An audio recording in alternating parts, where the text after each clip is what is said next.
Isang salita, nakasulat sa malalaking pulang letra sa itaas ng papel na nakadikit sa kanyang pinto. Final. Naramdaman ni Jillian ang panlalamig ng kanyang mga daliri nang abutin niya ang papel. Tila tumigil ang pag-ikot ng kanyang mundo. Ang bawat ingay sa lumang gusali, ang kaluskos ng mga daga sa dingding, ang patak ng tubig mula sa kung saang tubo, ang malayong ugong ng trapiko sa labas, ay biglang naglaho. Final notice of demolition. Hindi lang ito papel. Isa itong pako. Isang pakong ibinabaon sa kabaong ng lahat ng alaala niya sa lugar na ito. Ang mga ngangiti ni Mama sa kusina. Ang mga halakhak ni Papa sa maliit na sala. Ang mga pangarap na sabay nilang binuo sa loob ng 4 na sulok ng apartment na ito. Bumilis ang tibok ng puso ni Jillian. Naramdaman niya ang pag-akyat ng init sa kanyang pisngi at ang panggigigil ng kanyang mga kamao. Hindi niya hahayaang mangyari ito. Kumaripas siya ng takbo palabas ng kanyang unit. Halos malaglag sa pagmamadali sa hagdanan. Bawat baitang ay isang sigaw sa kanyang isipan. Hindi ito tungkol sa pader. Hindi ito tungkol sa sahig na may lamat na. Ito ay tungkol sa huling piraso ng aking mga magulang na natitira sa mundong ito. Pagdating niya sa lobby, para siyang sinampal ng katotohanan. May mga lalaking naka-hard hat na. May mga dala silang malalaking gamit. Ang tunog ng kanilang mga bota sa sahig ay parang martilyo sa kanyang dibdib. At sa gitna ng lahat, may isang lalaking nakatayo, kalmado, at tila walang pakialam sa gulo. Nakatayo siya roon, suot ang isang malinis na polo shirt at pantalon, may hawak na clipboard. Ang tindig niya ay tuwid. Ang mukha niya ay seryoso. Walang mababakas na anumang emosyon. Siya ang pinuno, alam niya. Nilapitan siya ni Jillian, nanginginig ang boses, pero pilit na pinatatatatag. Sino ka? Anong karapatan ninyong gawin ito? Tumingin lang ito sa kanya, mula ulo hanggang paa, na para bang isa siyang abala. Isang mantsa sa perpekto niyang plano. Engineer Harris Patterson, at ang karapatan ko ay ang kontratang hawak ko. Ang lamig ng boses nito ay tumagos hanggang sa kanyang kaluluwa. Hindi niyo naiintindihan. Pakiusap ni Jillian. Nararamdaman ang pag-init ng kanyang mga mata. Hindi lang ito isang gusali. Mga alaala ang nakatira dito. Buhay ng mga magulang ko. Isang bahagyang pagkunot ng noo ang tanging reaksyon ni Harris. Ma'am, naiintindihan ko pero trabaho lang ito. Mayroon kaming sinusunod na schedule. Trabahong lang? Schedule? Para kay Jillian, ang mga salitang yon ay isang insulto. Tinalikuran siya nito at humarap sa mga tauhan. Simulan niyo na ang initial inspection sa perimeter. Ang utos na yon ay parang hudyat ng pagsisimula ng katapusan. Napayuko si Jillian, nararamdaman ang bigat ng pagkatalo. Pero hindi pa siya tapos. Humarap siyang muli kay Harris, handang lumuhod kung kinakailangan. Ngunit bago pa man siya makapagsalita, inunahan na siya nito. Humarap siyang muli kay Jillian. Ang mga mata niya ay walang emosyon, malamig, matigas. Ginang meron ka ng 24 na oras para lisanin ang lugar na ito. Pakiusap man o hindi, bukas, sisimulan na ang demolisyon. Isinara ni Harris ang pinto ng kanyang pansamantalang opisina.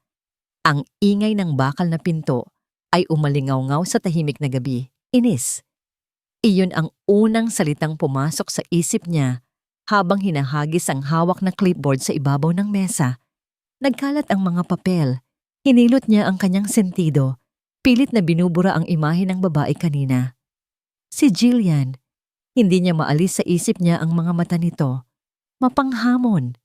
Puno ng apoy. At sa ilalim ng lahat ng yon, may nakita siyang takot. Isang problema lang siya. Isang hadlang sa schedule. Iyon ang sinasabi niya sa kanyang sarili. Pero habang nakatitig siya sa blueprint ng gusali, hindi ang mga linya at sukat ang nakikita niya, kundi ang mukha nitong puno ng pakiusap. Bigla, isang alaala ang sumalakay sa kanyang isipan. Isang maulan na gabi. Ilang taon na ang nakalipas. Ang amoy ng basang lupa. Ang mukha ng isang babaeng umiiyak, nakaluhod sa putik. Habang ginigiba ang kanilang maliit na bahay, naniwala siya sa pakiusap noon. Naawa siya. Binigyan niya sila ng palugit. At ang desisyon niyang iyon, ang sandaling kahinaan na iyon, ang sumira sa lahat. Isang aksidente. Isang pamilyang nawalan ng lahat dahil pinairal niya ang kanyang puso sa halip na ang kanyang isip. Napapikit siya ng mariin. Hindi na mauulit iyon. Tumunog ang kanyang cellphone at ang pangalan sa screen ay nagdulot ng panibagong bigat sa kanyang dibdib. Mr. Devera, sinagot niya ito. Sir? Patterson, sabi ng boses sa kabilang linya. Malamig at walang pasensya. Nakarating sa akin na may problema dyan, isang babae. Isang minor issue lang po, sir. Ako na ang bahala. Sagot ni Harris, pinapanatiling kalmado ang kanyang boses. Gusto kong marinig yan, Patterson. Ayokong marinig ang anumang problema. Gawin mo ang trabaho mo. Yes, sir. Understood. Ibinaba niya ang tawag. Nanginginig ang kanyang kamay sa pagkakakuyom. Ang utos ay malinaw. Walang lugar para sa pagkakamali. Walang lugar para sa awa. Pero nang gabing iyon, hindi siya mapakali. Imbes na umuwi, minaneho niya ang kanyang sasakyan pabalik sa lugar ng demolisyon. Madilim ang buong paligid. Ang gusali ay parang isang malaking kalansay sa gitna ng kadiliman. Ngunit sa itaas, sa ika-4 na palapag, may isang bintanang may ilaw. Ang bintana ni Jillian. Itinigil niya ang sasakyan sa di kalayuan. Mula roon, kitang-kita niya ang anino nito sa balkonahe. Nakaupo ito roon, mag-isa, yakap ang sarili laban sa lamig ng gabi. Ang babaeng matapang na humarap sa kanya kanina ay wala na. Ang nakikita niya ngayon ay isang taong mukhang pasa ng buong mundo. Isang damdaming hindi niya gustong maramdaman ang biglang kumirot sa kanyang dibdib. Pagkakasala. Isang maliit na lamat sa bakal na puso na matagal na niyang binuo sa paligid niya. Ang umaga ay dumating na parang isang magnanakaw. Ninakaw nito ang mga natitirang oras ni Jillian. Pagtingin niya sa orasan, 7:00 na. 10 oras na lang. Isang desperadong ideya ang nabuo sa kanyang isipan. Isang ideyang alam niyang hangal, pero ito na lang ang natitira niyang alas. Naalala niya ang palaging sinasabi ng kanyang ama. Ang gusaling ito ay kasing tanda na natin, anak. Ang mga tubo nito, konting kalampag mo lang, bibigay na. Bumaba siya sa kusina. Kinuha ang lumang liyabe na naiwan ng kanyang ama sa toolbox. Dinala niya ito sa banyo. Tinitigan niya ang makalawang na tubo sa ilalim ng lababo. Sorry pa, bulong niya sa hangin. Pero kailangan kong humiram ng kaunting oras. Sa una ay nahirapan siya. Dumulas ang liyabe. Ngunit sa huli, sa isang malakas na pagpihit, narinig niya ang isang malutong na tunog. At pagkatapos, ang malakas na pag-agos ng tubig. Tagumpay. Nagmamadali siyang tumawag sa pansamantalang opisina ng construction site. Isang nag-aalalang boses ang ginamit niya. Tulong! May tumatagas na tubo sa unit ko. Bumabaha na. Hindi nagtagal. Narinig niya ang mga katok sa pinto. Nang buksan niya ito, bumungad sa kanya si Engineer Harris Patterson. Walang emosyon ang mukha nito. Dala-dala nito ang isang toolbox. Tiningnan siya nito. Pagkatapos ay ang sahig na basa na ng tubig. Alam ni Jillian na alam nito. Alam nitong sinadya niya ito. Hinintay niya ang sigaw, ang galit. Pero walang dumating. Dahan-dahan itong pumasok sa loob. Nilapag ang toolbox at nagsimulang kumilos. Walang salita. Ang tanging maririnig lang ay ang tunog ng pag-agos ng tubig at ang kalansing ng mga gamit niya. Napay ko si Jillian, nahihiya. Habang pinapanood niya itong magtrabaho, ang paraan ng paghawak nito sa mga gamit, Ang focus sa kanyang mga mata, may ibang Harris siyang nakita. Hindi ang malamig na engineer, kundi isang lalaking pagod. May lungkot sa kanyang mga mata na ngayon niya lang napansin. Kumuha siya ng isang basong tubig at inabot dito. Sir, tumigil ito sa ginagawa at tumingin sa baso. Pagkatapos ay sa kanya. Nag-alinlangan ito sandali bago kinuha iyon. Salamat, mahinang sabi nito. Habang umiinom ito, pinagmasdan ni Jillian ang mga kamay nito. Magaspang, mga kamay ng isang taong sanay magtrabaho, hindi lang mag-utos. Nang matapos nitong ayusin ang tubo at tumigil ang pagtagas, nagsalita ito habang nagliligpit ng gamit. Hindi nito mapipigilan ang demolisyon. Ang boses nito ay kalmado, walang panunumbat. Alam ko, sagot ni Jillian, halos pabulong na. Pero binigyan ako nito ng ilang oras pa. Tumango lang ito. Tumayo ito at naglakad papunta sa pinto. Akala ni Jillian ay iyon na ang katapusan. Aalis na ito at bukas, babalik sila para sirain ang lahat. Ngunit bago ito tuluyang lumabas, huminto ito at lumingon sa kanya. Mayroon kang hanggang sa katapusan ng linggo, sabi nito. Isang pabor dahil sa abala. Natigilan si Jillian. Hindi siya makapaniwala sa narinig niya. Naiwan siyang nakatayo roon. Hawak ang basong walang laman, habang ang puso niya ay biglang napuno ng isang emosyon na hindi niya inaasahan, pag-asa. Ang pabor na ibinigay niya kay Jillian ay may kasamang kabayaran.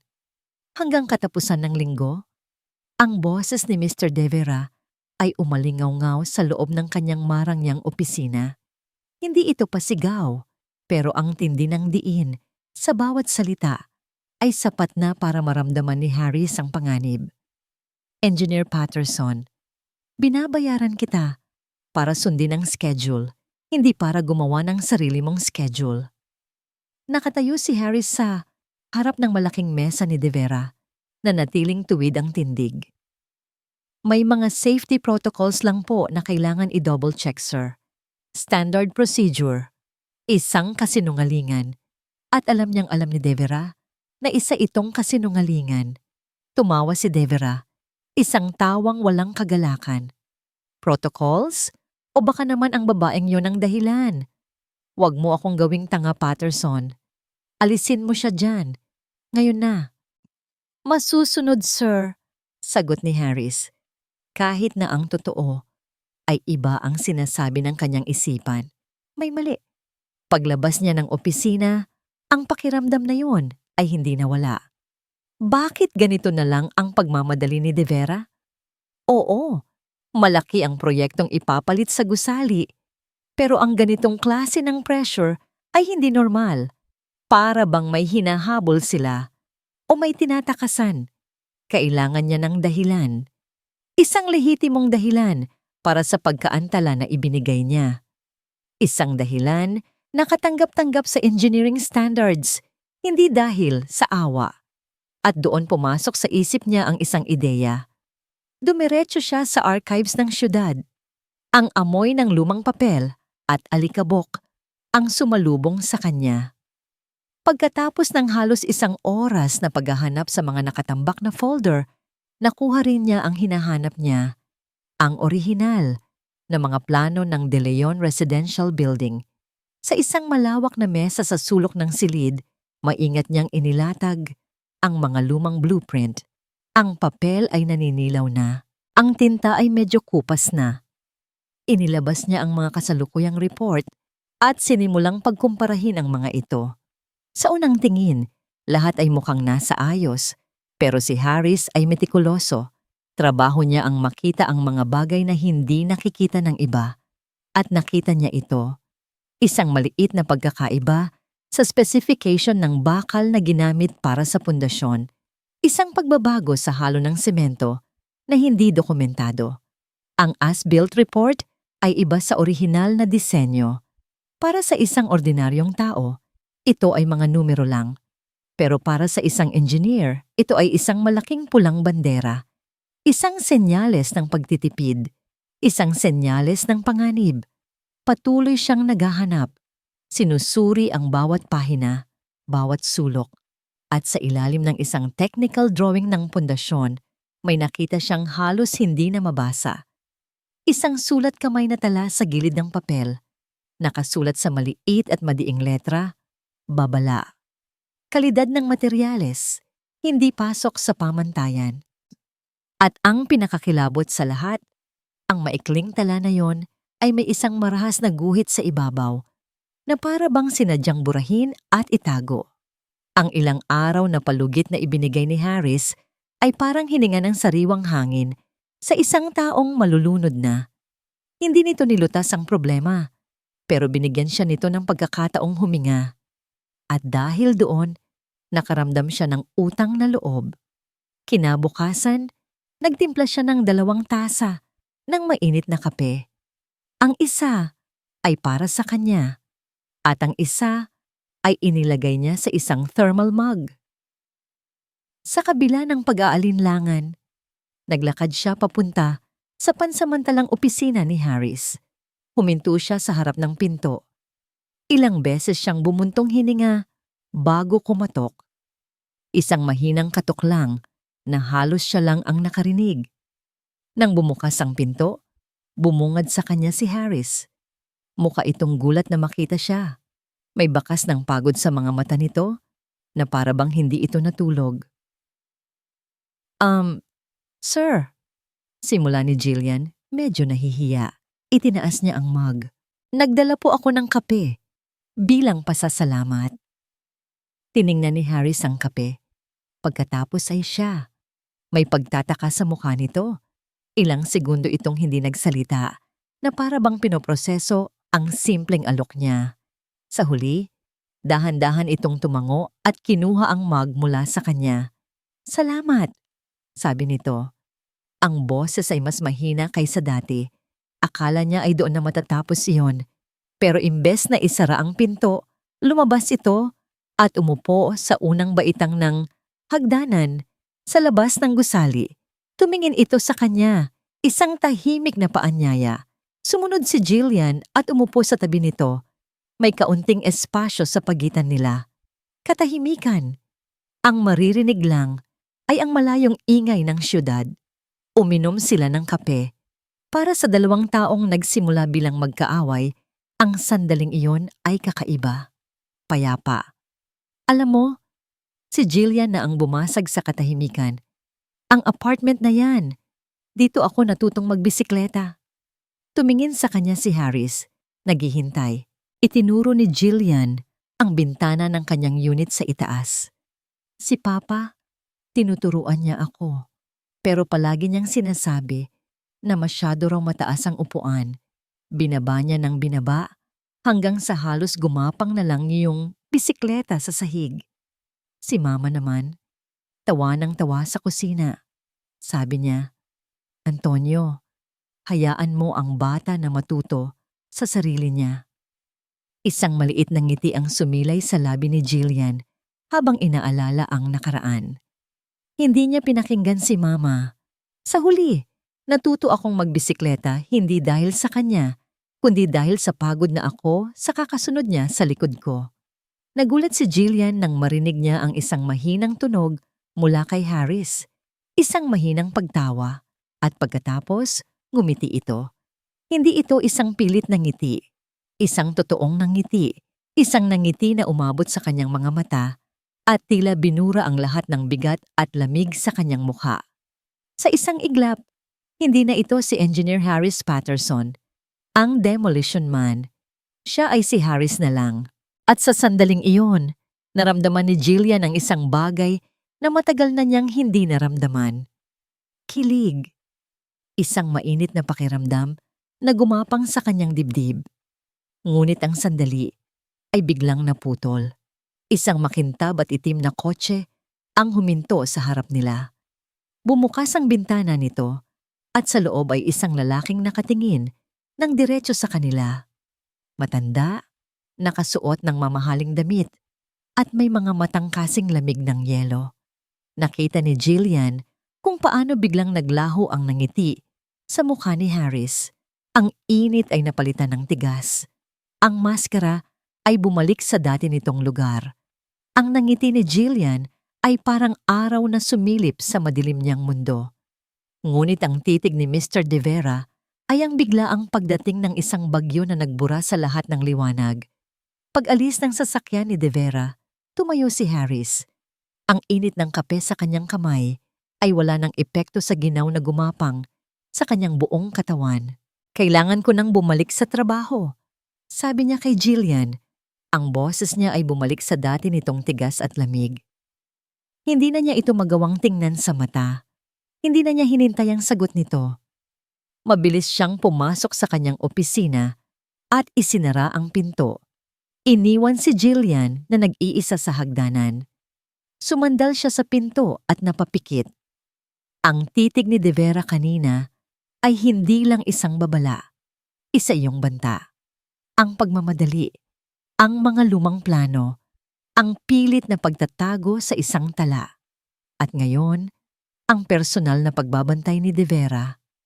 Hindi na ito tungkol sa isang simpleng demolisyon.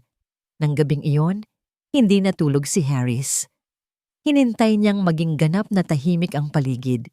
Hinintay niyang mawala ang huling ilaw sa bintana ni Jillian. Pagkatapos, kinuha niya ang kanyang gamit at tahimik na lumabas. Sa ilalim ng dilim, ang gusali ay parang isang natutulog na higante. Isang higanteng may itinatagong madilim na sikreto, gamit ang isang malakas na drill na may espesyal na talim para sa semento. Dumiretso siya sa pundasyon ng gusali sa isang bahaging tago at hindi madaling makita. Bawat pag-ikot ng drill ay parang isang sigaw sa katahimikan ng gabi. Bawat butil ng alikabok na tumatalsik ay parang piraso ng kasinungalingan na kanyang hinuhukay. Pagkatapos ng halos isang oras na puno ng tensyon, nakuha niya ang kailangan niya. Isang cylindrical na sample ng semento mula sa pinakapuso ng pundasyon ng gusali. Kinabukasan, hindi siya pumasok sa site. Dumiretso siya sa isang private testing lab na pag-aari ng isang dati niyang kaibigan. Alex, kailangan ko ng pabor, sabi niya sa telepono. Urgent at kailangang walang makaalam nito. Ilang oras siyang naghintay. Bawat minuto ay parang isang taon. Paulit-ulit siyang naglakad sa loob ng kanyang maliit na apartment, hindi mapakali. Nang sa wakas ay tumunog ang kanyang telepono, halos mapatalon siya. Harris, sabi ng boses ni Alex sa kabilang linya. Seryoso ito. Saan mo nakuha ang sample na to? Sa isang lumang gusali, sagot ni Harris. Nararamdaman ang pagbilis ng tibok ng kanyang puso. Bakit? Isang buntong hininga. Dude, masama to. Sobrang sama.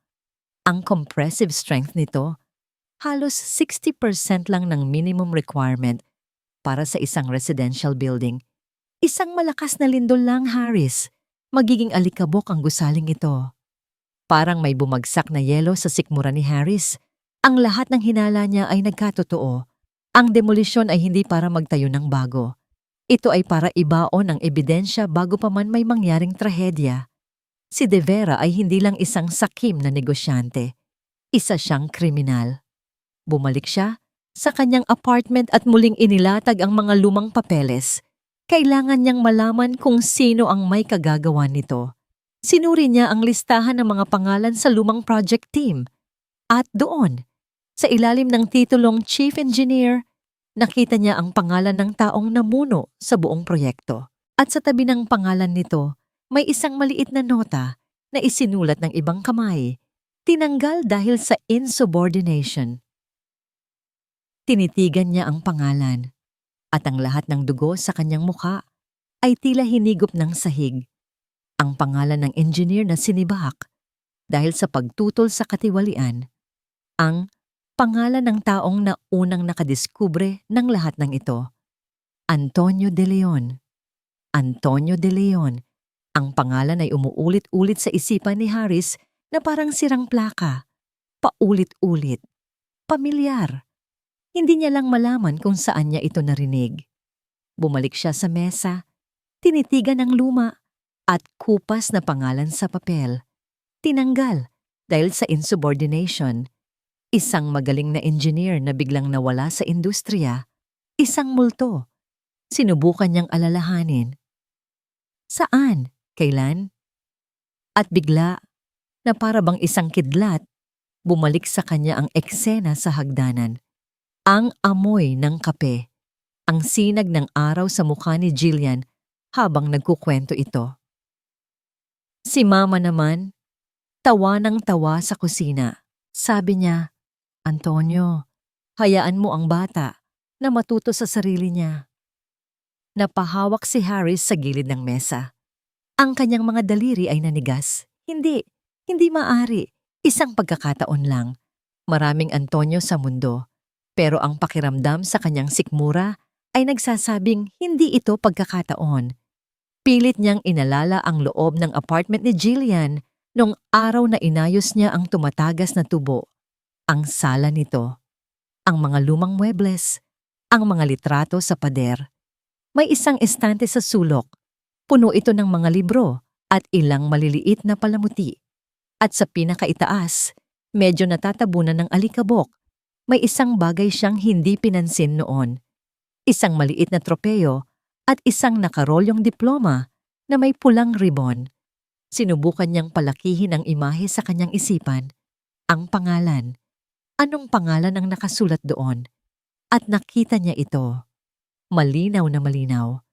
Ang mga gintong letra na nakaukit sa isang maliit na tansong plake. Outstanding Civil Engineer, 1998 Edgar Antonio C. De Leon. Hindi. Ibulong ni Harris sa kawalan. Napaupo siya sa silya. Ang bigat ng kanyang natuklasan ay parang isang pader na bumagsak sa kanya. Lahat ng ito, lahat ng piraso, nagkabit-kabit sa isang nakakakilabot na larawan. Ang babaeng buong tapang na pinaglalaban, ang kanyang tahanan, ay anak ng taong unang lumaban para sa integridad ng gusaling ito. Ang lugar na itinuturing niyang sagrado ay ang mismong monumento ng pagkatalo at pagtataksil sa kanyang ama. Ang demolisyon na pinipilit ni De Vera ay hindi lang para pagtakpan ang isang depekto. Ito ay para tuluyang burahin ang huling bakas ng katapatan ni Antonio De Leon. Tumingin si Harris sa bintana, sa direksyon kung nasaan ang gusali. Nakikita niya ang ilaw mula sa apartment ni Jillian. Ang babaeng unti-unti niyang hinahangaan.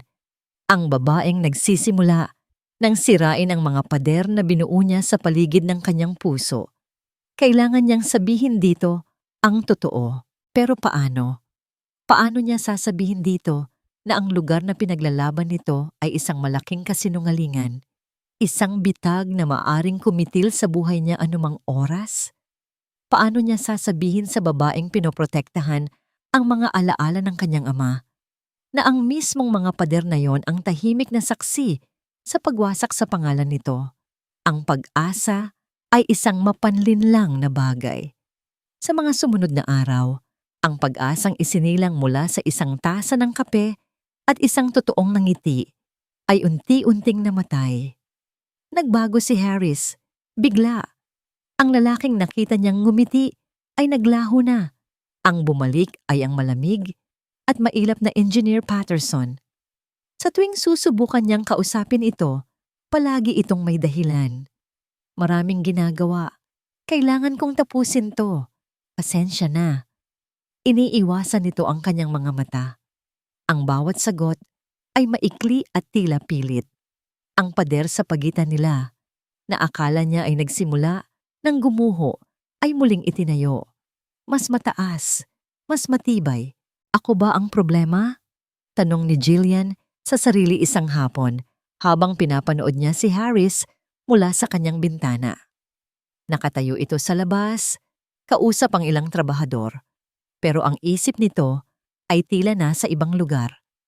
Isang araw, habang naglalakad siya palabas para bumili ng pagkain, isang pamilyar na itim na kotse ang huminto sa kanyang tapat.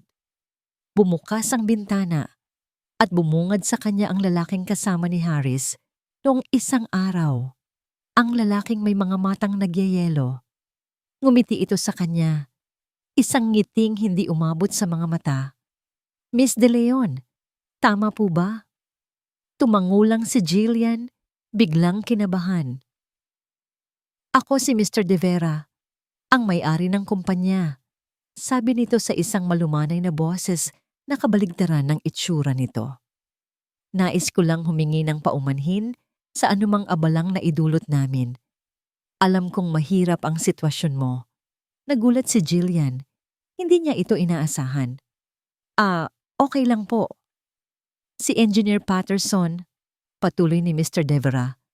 Isa siyang mahusay na engineer. Masyadong seryoso sa trabaho. Minsan, nakakalimutan niyang trabaho lang dapat. I just hope he is not giving you false hopes. Ang mga salitang yon ay tumama kay Jillian na parang sampal. False hopes, ang palugit, ang nangiti, ang kape. Hindi po. Mabilis niyang sagot, kahit na ang puso niya ay nagsimula ng magduda. Mabuti naman kung ganoon, sabi ni De Vera, tumango-tango. Sige Hija, mauna na ako. Umalis ang kotse, pero naiwan ang lason ng pagdududa sa isipan ni Jillian. Kinagabihan, hindi siya mapakali. Mula sa kanyang bintana, natanaw niya si Harris at Mr. De Vera na nag-uusap sa di kalayuan, malapit sa isang construction light. Hindi niya marinig ang pinag-uusapan nila, pero kitang-kita niya ang tensyon. Galit ang mukha ni De Vera. Si Harris naman ay nakatayo lang doon, tumatanggap ng bawat salita. Para siyang isang estudyanteng pinapagalitan ng kanyang guro. Dahil sa hindi maipaliwanag na dahilan, bumaba si Jillian. Tahimik. Dahan-dahan. Nagtago siya sa likod ng isang malaking poste. Sapat na ang lapit para marinig ang mga huling salita ng kanilang pag-uusap. Ang narinig niya ay tuluyang dumurog sa kanyang puso. Ang boses ni Mr. De Vera, malakas at puno ng galit, ang tumusok sa katahimikan ng gabi. Huwag mong isipin na iba ka. Wawasakin mo rin ang buhay niya tulad ng ginawa mo sa pamilyang yon noon. Parang huminto ang paghinga ni Jillian. Ang mga salita ay umalingaw-ngaw sa kanyang tainga. Wawasakin mo rin ang buhay niya, tulad ng ginawa mo sa pamilyang yon noon. Isang traidor, isang manloloko. Ginawa na niya ito dati. At ngayon, siya naman ang biktima. Ang lahat ng kabaitan, ang lahat ng awa, isang malaking palabas lang pala. Ang bawat hakbang pabalik sa kanyang apartment ay parang pag-akyat sa isang bundok ng bubog. Bawat piraso ng alaala niya kasama si Harris nitong mga nakaraang araw. Ang pag-aayos niya ng tubo, ang pagtanggap niya ng kape, ang ngiti niya ay sumusugat sa kanya. Pagpasok niya sa pinto, hindi na niya napigilan. Humagulgol siya. Isang iyak na puno ng galit, sakit, at pagkadurog. Pinunasan niya ang kanyang mga luha. Ang kalungkutan ay napalitan ng determinasyon. Hindi niya hahayaang makita siya nitong ganito. Hindi niya ibibigay sa kanya ang kasiyahang makita siyang talunan. Maya-maya, may kumatok sa pinto. Alam niya kung sino iyon. Binuksan niya ang pinto. Si Harris, ang mukha nito ay puno ng pag-aalala. Jillian, kanina pa kita hinahanap. May kailangan kang malaman. Importante to. Tiningnan siya ni Jillian, isang malamig at walang buhay na tingin. Ano? Natapos na ang palabas mo? Na nakuha mo na ang tiwala ko para mas madali mo akong mapaalis? Nagulat si Harris sa kanyang mga salita. Ano? Hindi. Hindi totoo yan. Makinig ka sa akin. Makinig? Tumawa si Jillian, isang tawang walang kagalakan. Narinig ko na ang lahat, Engineer Patterson. Narinig ko kayo ni Mr. Devera. Ang pagbabago sa mukha ni Harris mula sa pag-aalala, patungo sa pagkabigla at pagkatapos ay sa pagkataranta. Ang kumpirmasyong kailangan ni Jillian. Kaya pala, sigaw niya at sa bawat salita ay may tumutulong luha. Kaya pala bigla kang naging mabait para pag-aralan ng kahinaan ko. Ginagamit mo lang ako. Hindi. Desperadong sabi ni Harris. Humakbang ito palapit. Pero umatras si Jillian. May natuklasan ako.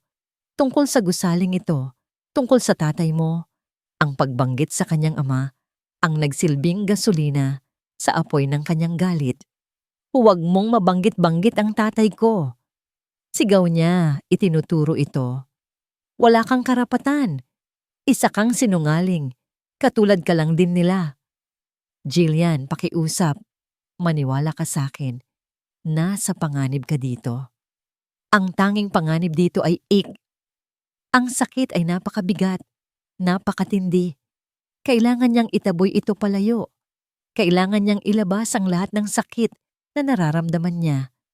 Itinulak niya si Harris palabas ng kanyang apartment, buong lakas. Umalis ka na. Ayoko nang makita pa ang pagmumukha mo. Umalis ka. Sinubukan pa nitong magpaliwanag, pero wala na siyang naririnig. Ang tanging naririnig niya ay ang pagbasag ng kanyang puso. Isinara niya ang pinto ng buong lakas. Ang kalabog ay umaling-aungaw sa buong apartment, kasabay ng pagsara ng lahat ng pag-asa sa kanyang dibdib. Dumausdos siya sa sahig, nakasandal sa pinto, at doon, sa dilim ng kanyang tahanan na malapit nang mawala, umiyak siya hanggang sa wala nang mailuha pa. Sa labas, nagsimulang pumatak ang ulan.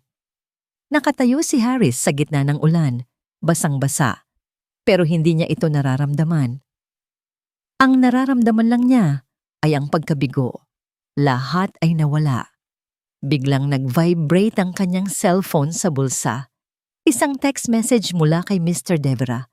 Ang mensahe ay maikli at malinaw, parang isang hatol. Ang demolisyon ay magpapatuloy bukas ng umaga, nang mayroon ka o wala. Ang ulan ay huminto. Pagsapit ng madaling araw, nag-iwan ng isang mundong basa at malungkot. Nasa loob pa rin ng kanyang sasakyan si Harris. Hindi siya umuwi. Hindi siya natulog. Magdamag siyang nakatitig sa bintana ng apartment ni Jillian na nanatiling madilim at walang buhay. Bigo siya. Hindi lang sa misyon niyang iligtas ito. Bigo siya sa sarili niya. Ang pader na matagal niyang itinayo para protektahan ang kanyang sarili sa sakit ay ang mismong pader na humadlang sa kanya para iligtas ang babaeng pinakamahalaga sa kanya. Kinuha niya ang folder na nasa passenger seat, ang kopya ng mga lumang dokumento, ang mga resulta ng laboratory test, at sa ibabaw ng lahat, ang pangalan, Antonio De Leon. Hindi ko hahayaang mangyari ulit ito, bulong ni Harris sa sarili. Ang multo ng nakaraan, ang umiiyak na pamilya, ang nawasak na buhay, ay nagsilbing paalala. Pero ngayon, may kasama na itong bagong imahe. Ang mga mata ni Jillian na puno ng sakit at pagtataksil. Hindi na siya pwedeng manahimik lang. Tumingin siya sa sumisikat na araw. Isang bagong araw. Isang huling pagkakataon. Gagawa siya ng tama. Kahit ano pa ang maging kapalit. Ang una niyang ginawa ay isang tawag sa telepono. Isang numero na matagal na niyang hindi tinatawagan. Miguel, Harris to, sabi niya. May hawak akong malaking kwento. Isang kwentong matagal nang dapat isiniwalat. Si Miguel ay isang investigative journalist, isang kaibigan mula sa kolehiyo na pinili ang katotohanan kaysa sa pera. Pagkatapos ng tawag, may isa pa siyang kailangang puntahan. Minaneho niya ang sasakyan papunta sa isang tahimik na subdivision sa labas ng syudad. Huminto siya sa tapat ng isang maliit at simpleng bahay. Sa gate, may nakasabit na pangalan, R. Santiago. Si Engineer Ricardo Santiago ay ang kasamahan at matalik na kaibigan ni Antonio De Leon. Isa rin siya sa mga biglang nawala sa industriya matapos ang insidente. Isang matandang lalaki ang nagbukas ng pinto. Ang dating sigla ng isang engineer ay napalitan ng takot at pag-iingat sa mga mata nito. Sino ka? Tanong nito. Engineer Patterson po. May kailangan lang po akong itanong tungkol kay Engineer Antonio De Leon. Sa pagbanggit pa lang ng pangalan, nakita ni Harris ang pagbabago sa mukha ng matanda. Gusto nitong isara ang pinto, pero pinigilan ito ni Harris. Alam ko po ang nangyari, mahinang sabi ni Harris. Alam ko ang ginawa nila kay Antonio at alam kong gusto nilang ulitin ngayon. Sa loob ng bahay sa gitna ng amoy ng lumang libro at kape, ikinuwento ni Harris ang lahat. Tungkol sa demolisyon, tungkol kay Jillian, tungkol sa mga depekto ng gusali. Ang matandang engineer ay nakikinig lang. Ang mga kamay ay nanginginig. Ang takot na itinago niya sa loob ng maraming taon ay malinaw na nakikita sa kanyang mukha. Wala na tayong magagawa, sabi nito. Ang boses ay basag. Masyadong makapangyarihan si De Vera. Sinubukan ni Tony noon, sinira lang nila siya. Iba na po ngayon, git ni Harris. May ebidensya na ako. Ang kailangan ko lang ay ang testimonya nyo. Ang kailangan ko lang ay ang katotohanan. Tumingin si Engineer Santiago sa isang lumang litrato sa ibabaw ng estante. Siya at isang nakangiting Antonio de Leon, parehong naka-hard hat. Dahan-dahan itong tumayo at naglakad papunta sa isang lumang aparador. Mula sa ilalim ng mga nakatuping damit, kumuha ito ng isang makapal at nababalutan ng plastic na folder. Itinago ko to sa loob ng 20 taon, sabi nito.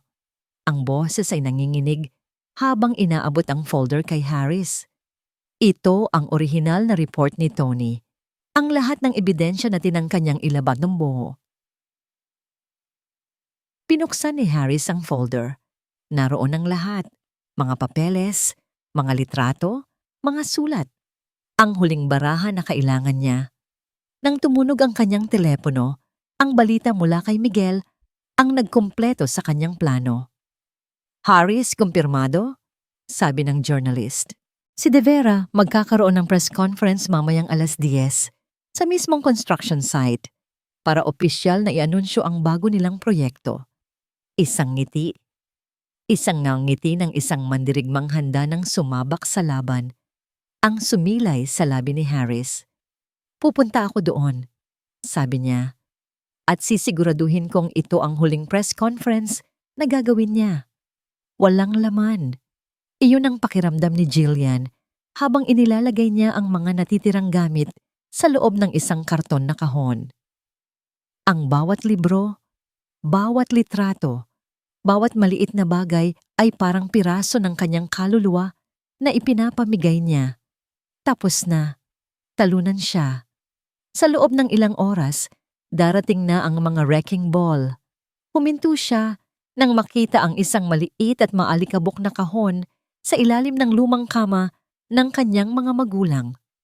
Isang kahon na matagal na niyang hindi binubuksan. Mag-aalaala ni Papa. Ang sulat kamay ni Mama ang nakalagay sa takip. Dahan-dahan niyang binuksan ito. Sa loob ay mga lumang journal ng kanyang ama. Mga journal na puno ng mga numero, mga kalkulasyon, at mga guhit na hindi niya maintindihan. Pero sa mga huling pahina ng isang journal, nag-iba ang sulat nito. Hindi na ito tungkol sa trabaho. Naging personal na. Binasa niya ang mga salita at ang bawat pangungusap ay parang isang suntok sa kanyang sikmura. May mali sa halo. Pinipilit nila akong pumirma. Hindi papayag ang konsensya ko. Buhay ang nakataya dito. Sinubukan kong kausapin si De Vera. Tinawanan lang niya ako. Pera lang ang mahalaga sa kanya. Sinibak nila ako. Insubordination daw. Ang totoo, ayoko lang maging kasangkapan sa kasalanan nila. Diyos ko, paano ko poprotektahan ang pamilya ko? Napahawak si Jillian sa kanyang bibig. Ang hangin ay tila nawala sa kanyang mga baga. Tama siya. Tama si Harris sa lahat ng sinabi niya. Ang kanyang ama. Ang gusaling ito. Si De Vera.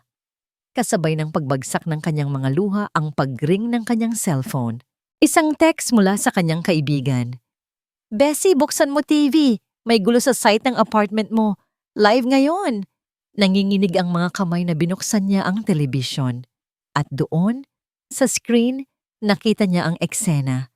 Isang press conference, mga kamera, mga reporter. At sa gitna, Si Mr. De Vera, nakangiti sa entablado, at pagkatapos, mula sa gilid, isang tao ang biglang umakyat sa stage, si Harris. Mr. De Vera! Sigaw ni Harris, ang boses ay malakas at malinaw dahil sa mikroponong inagaw niya. Bago niyo simulan ng pagdiriwang, baka gusto niyo munang ipaliwanag ito sa publiko. Itinaas ni Harris ang isang folder, ang folder na naglalaman ng katotohanan. Ang gusaling ito ay hindi ligtas. Patuloy ni Harris. Ang pundasyon nito ay substandard.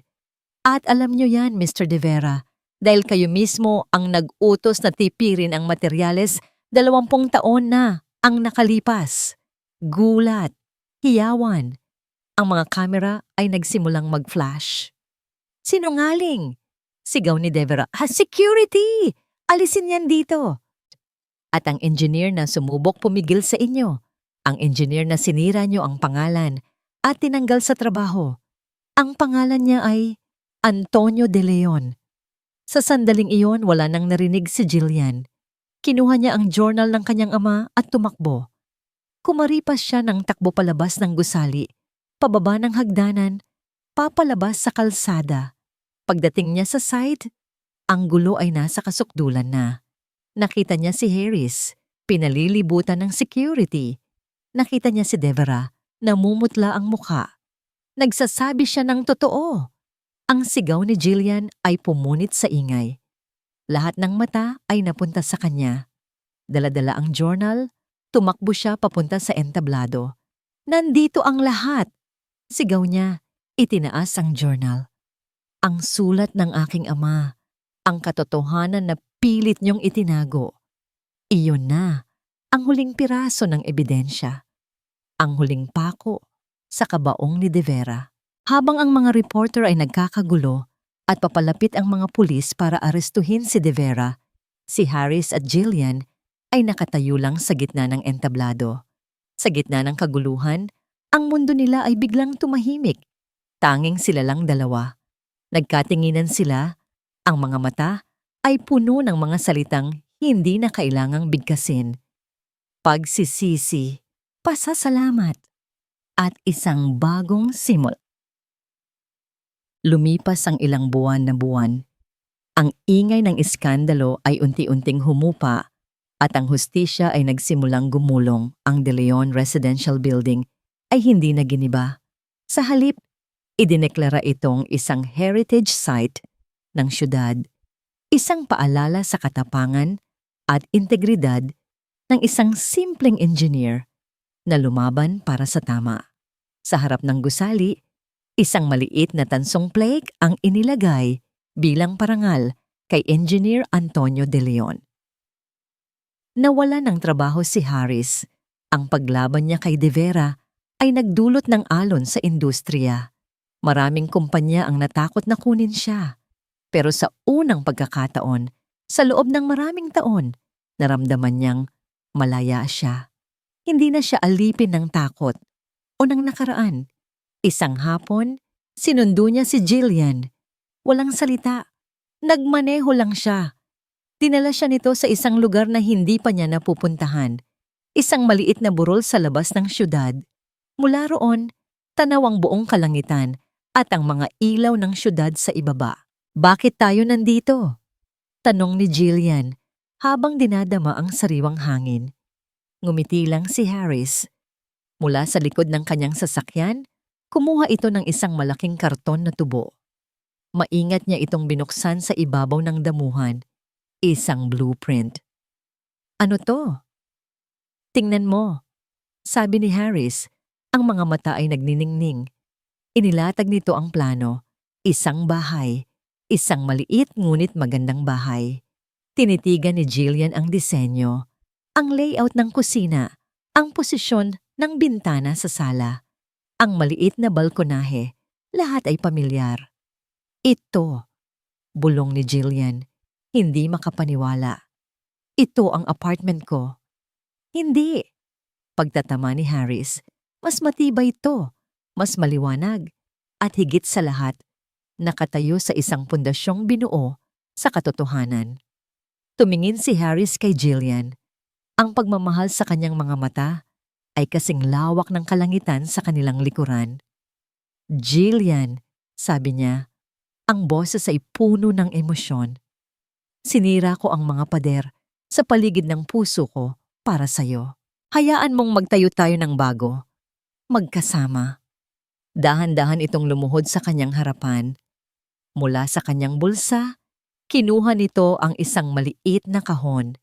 Nang buksan niya ito, isang simpleng singsing ang kumislap sa ilalim ng papalubog na araw. Hindi ko maipapangako ang isang buhay na walang problema, patuloy ni Harris. Pero maipapangako kung haharapin natin ang lahat ng iyon ng magkasama. Hindi ko na kailangan ng blueprint para sa buhay ko dahil ang tanging direksyon na gusto kong sundan ay ang direksyon papunta sa'yo. Jillian De Leon, will you be my home? Ang mga luha na bumagsak mula sa mga mata ni Jillian ay hindi na luha ng kalungkutan o galit. Ito ay luha ng purong kaligayahan. Tumango siya, hindi makapagsalita. Paulit-ulit. Isinuot ni Harris ang singsing sa kanyang daliri. At habang niyayakap nila ang isa't isa, sa tuktok ng burol na yon, sa ilalim ng papalubog na araw, naintindihan nilang pareho. Ang tahanan ay hindi isang lugar. Hindi ito mga pader o bubong. Ang tahanan ay isang pakiramdam. Isang pakiramdam ng pagiging ligtas. Isang pakiramdam ng pagiging buo. Isang pakiramdam na natagpuan nila sa piling ng isa't isa.